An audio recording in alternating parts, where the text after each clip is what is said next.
दिल में लगा के रानी हो हमके रुआ के खुश कैसे बाड़ू ससुराल में। जब से छोड़ी गइलू तड़पत बानी हम, तू का जानबू कैसे जियत बानी हम। बंद नहीं होके ई हमारे अखिया, बंद नहीं होके ई हमारे अखिया, सारी रात जागे के कटेला रतिया। दर्द दिल में लगा के रानी हो हमके रुआ के खुश कैसे बाड़ू ससुराल में। दर्द दिल में लगा के,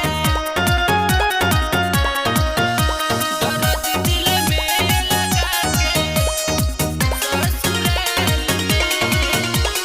रोज ई दीवाना मर मर जिएला, तोहरे कारण ही शराब पिएला। याद के जखम नहीं भरे ये गोरी, याद के जखम नहीं भरे ये गोरी, रोज ही करे जाया के जैसे जरेला। दर्द दिल में लगा के रानी हो हमके रुआ के खुश कैसे बाड़ू ससुराल में।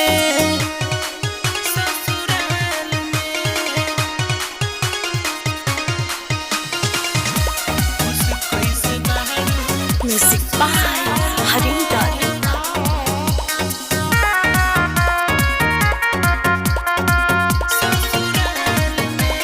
साथ नहीं छोड़े कसम खाते रहलू, तब काहे दोसर के हाथ धइलू।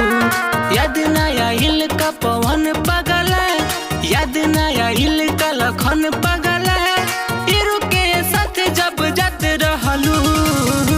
दर्द दिल में लगा के रानी हो हमके रुआ के खुश कैसे बाड़ू ससुराल में।